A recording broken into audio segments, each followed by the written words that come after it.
ตอนนี้ยังไม่มีสัญญาณชีพนะครับที่พบนี่ก็มีร่างอยู่ผมว่าน่าจะ12ร่างที่อยู่ด้านในนะแต่ยังไม่ได้ออกมาเพราะว่าการเอาออกร่างออกมายังถือว่าไม่ใช่เรื่องสำคัญที่สุดตอนนี้นะแต่อันไหนที่พอออกมาได้เราก็เอาออกมาอย่างร่างเมื่อกี้นะครับที่เสียชีวิตก็ออกมาก่อนแต่ว่าถ้าอันไหนที่ลึกแล้วมีสิ่งทับอยู่เนี่ยเราก็ถือว่า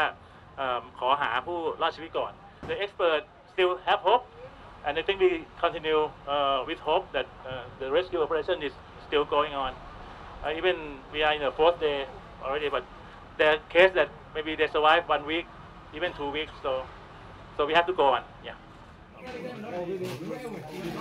ဒါတိုင်းမှတ်3369စပူတီဒီမြို့နယ်အောက်ဆီဂျင်လေးမယ်အောက်ဆီဂျင်ပို့လောက်မှာရောက်ပြင်းစစ်ကူပါလားဟောလေးမလိုက်